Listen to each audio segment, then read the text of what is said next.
चलो तो अब चलते शुरू करते हैं अपना part 4 which is basically regarding best fit line. अब इसमें दो क्वेश्चन के मैं आंसर करूंगा। पहला तो what is best fit line, पिछले वीडियो देखें, इसका आइडिया आपको है।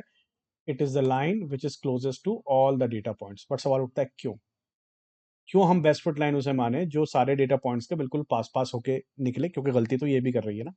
यही से इसका आंसर है। तो ये क्वेश्चन नंबर 2 है, why this line is the one which is closest to all the data points. एक बेस्ट फिट लाइन वो क्यों होती है जो कि सारे डेटा पॉइंट से बिल्कुल करीब हो, पास पास होते हुए निकले। और इसका आंसर क्या है, इसका आंसर ये है, because it is the line which is making least amount of error. यहाँ पे एक नई टर्म मैं आपको इंट्रोड्यूस कर रहा हूँ which is known as error. अभी हम इस एरर को समझेंगे और धीरे धीरे इस एरर के टॉपिक से हम अपना लॉस फंक्शन का जो टॉपिक है उसे निकाल के लाएंगे नेक्स्ट पार्ट में, ठीक है। तो इस एरर को हम समझते हैं विद ज्योमेट्रिक इंट्यूशन। अब देखो ये 2D कोऑर्डिनेट सिस्टम है हमारा। इसमें हमारी इक्वेशन थी y is equal to m x plus b, m 5000 है, बी 20,000 है। ये अगर मैं इसमें 1 यहाँ पे x की जगह रख दूं तो 5000 प्लस 20,000 और y की वैल्यू 25,000 आ गई। यानी कि y मेरा क्या है, सैलरी है। पार्ट 1 में मैंने सारा इसे बता रखा है। तो बेसिकली मैंने यहाँ पे क्या कहा, मैंने इस इक्वेशन ने बेसिकली क्या कहा, किसी का 1 ईयर का अगर एक्सपीरियंस है तो सैलरी उसकी 25,000 है। ये पॉइंट मैंने से अपने यहाँ कोऑर्डिनेट सिस्टम में प्लॉट कर दिया। तो क्या मतलब हुआ इसका, इसका मतलब हुआ for for an individual with 1 year of experience, किसी का अगर 1 साल का एक्सपीरियंस है उसकी सैलरी 25,000 होनी चाहिए। यही तो अब तक हमने अपने पिछले वीडियोस में इस चीज को हम समझते हुए देखते हुए आए हैं, ठीक है। अच्छा, अब ये जो आपका एक्स का पॉइंट है इसे हम प्रिडिक्टेड पॉइंट कह रहे हैं। ये मैं आपको थोड़ी सी एक नई चीज बता रहा हूं। ये एक्चुअल सैलरी नहीं है। बेसिकली मेरी इक्वेशन के हिसाब से ये सैलरी होनी चाहिए थी।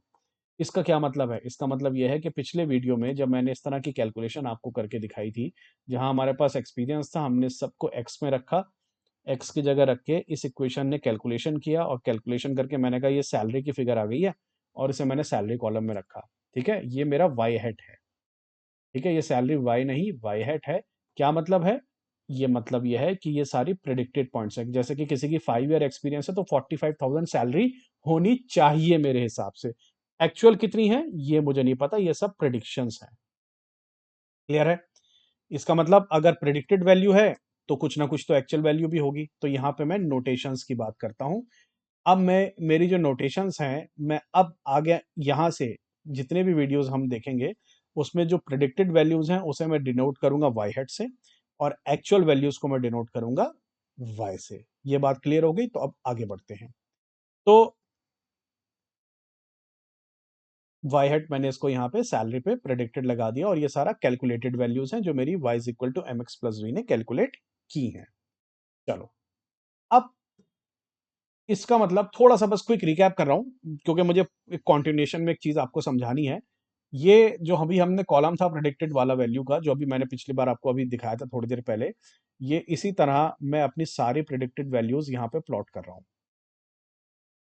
Okay, the all these are my predicted values, ये एक्चुअल वैल्यूज नहीं है। इसका मतलब ये जो हमारी स्ट्रेट लाइन है, इस लाइन पे तुम अपने मन से, ये तो मैंने आपके 6 पॉइंट लगाए, आपके आपने मन से कहीं पे कोई सा भी पॉइंट लगा लो, वो पॉइंट क्या होगा, प्रिडिक्टेड वैल्यू ऑफ सैलरी होगी, एक्चुअल नहीं होगी। मतलब मेरी जो equation y hat is equal to m x plus b है, ये क्या रिप्रेजेंट करती है, it represents the predicted values, not the actual value. ठीक। इसका एक मतलब और भी है ना, any point which lies on the straight line. थोड़ा सा बोर मत होना, बात रिपीटेटिव हो रही है मैं जानता हूं, बट मैं कुछ आपको समझाना चाह रहा हूं। It is a very important concept. Any point which lies on this white line is, it basically represents the predicted value. और ये सारे हमारे क्या हैं, ये सारे हमारे वाई हेट हैं। इन चीजों का मैं अभी यूज करूंगा आपको। अब ये वाई हेट और वाई का है, वो डेटा में ही है। शुरुआत हम उस डेटा को लेते हैं जिसकी हमारे पास एक्चुअल वैल्यू भी हो और उसी से कुछ किसी तरह हम अपना जो है मॉडल प्रिडिक्ट करते हैं। वो मैं कोडिंग वाले पार्ट में आपको दिखाऊंगा, पूरा ट्रेन टेस्ट स्प्लिट करके दिखाऊंगा। अभी के लिए मान लो मेरे पास एक एक्चुअल वैल्यू का डेटा है, दैट इज 33,000। क्या मतलब, अगर किसी इंडिविजुअल का 1 साल का एक्सपीरियंस है, एक्स की वैल्यू एक्स हो गई, मेरी क्वेश्चन के हिसाब से 25,000 आ रही थी उसकी सैलरी, ऐसा होना चाहिए था। बट जब मैंने एक्चुअल डेटा देखा तो उसकी क्या थी, 33,000। इस चीज को लेकर मैं आगे बढ़ता हूं। तो देखो रेड पॉइंट क्या है, प्रिडिक्टेड वैल्यू, और ये ग्रीन पॉइंट क्या है, एक्चुअल वैल्यू। ये एक्चुअल सैलरी है 33,000 और ये क्या है, प्रिडिक्टेड सैलरी वाई हैट है मेरा कितना, 25,000। तो अगर मैं आपसे कहूँ कि यहाँ कुछ गलती कर रहा हूँ मैं, लाइन गलती कर रही है, लाइन तो गलती कर रही है। कितनी गलती कर रही है? उस गलती को मैं एरर कहता हूँ और वो एरर कैसे कैलकुलेट होता है? y माइनस y हैट यानी कि actual salary minus predicted salary, ठीक? जो इस केस में 33,000 माइनस 25,000 व्हिच इज़ बेसिकली 8,000। तो इसको मैं डिनोट कर देता हूँ E1 से क्योंकि अभी मेरा एक ही डेटा पॉइंट है और E1 मेरा कितना हो गया? 8,000 हो गया। चलो एक और डेटा पॉइंट लेते हैं। लेकिन अब यार अगर मैं यहीं पे रुकूँ और मैं आपसे कहूँ कि मेरी जो लाइन है वो टोटल एरर कितना कर रही है, तो क्योंकि अभी मेरे पास पूरे डेटा में एक ही डेटा पॉइंट है, तो total error is equal to E1 और वो क्या हो गया? 8,000 हो गया। अब मैं एक और डेटा पॉइंट लेता हूं, my second data point, that is अगर इस इंडिविजुअल का 3 साल का एक्सपीरियंस है तो सैलरी कितनी होनी चाहिए? मेरी व्हाइट लाइन के हिसाब से 35,000 होनी चाहिए। जब मैंने एक्चुअल डेटा देखा तो वो लेटर से 40,000 था। एरर कितना हुआ? ये एरर हो गया। इस एरर को मैं डिनोट कर रहा हूं E2 से। इसका मतलब अब जो मेरा टोटल एरर है वो E1 प्लस E2 हो जाएगा। दो डेटा पॉइंट थे तो जो दोनों डेटा पॉइंट पे मैंने एरर किया वो एरर मैंने इसे अपने टोटल एरर में ऐड करके लिख दिया। और इसका ये भी मतलब हुआ कि जो E2 की वैल्यू क्या होगी वो वही एक्चुअल माइनस प्रिडिक्टेड होगी, which is basically 40,000 minus 35,000 which is basically 5,000। तो mathematically total error 8,000 plus 5,000 is equal to 13,000 हो गया। ये व्हाइट लाइन ने गलती की, ठीक है?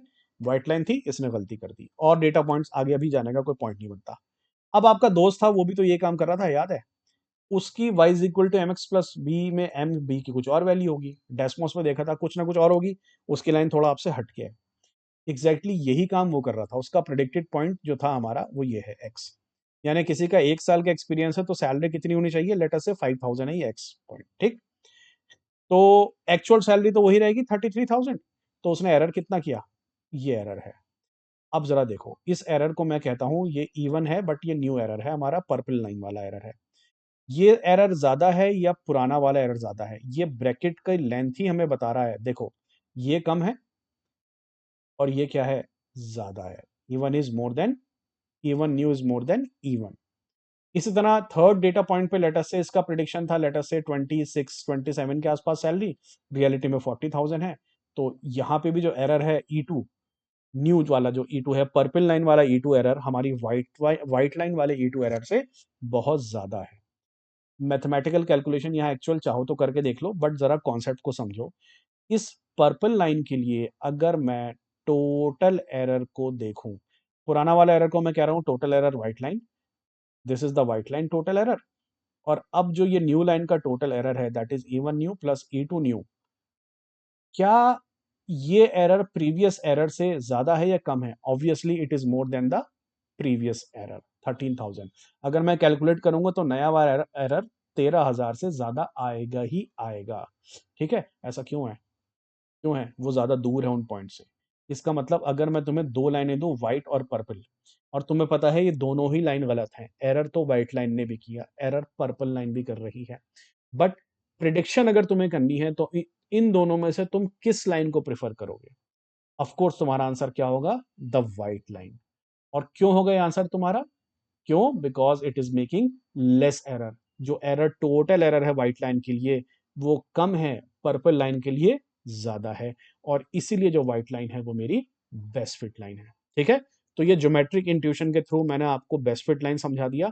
और यहाँ पे हमने जो क्वेश्चन था हमारा, why best fit line is the line which is closest to all the data points, ये कॉन्सेप्ट है ही क्यों? इसका रीजन यही है because it is the line which is making least amount of error. मिलते हैं नेक्स्ट वीडियो में। Thank you so much.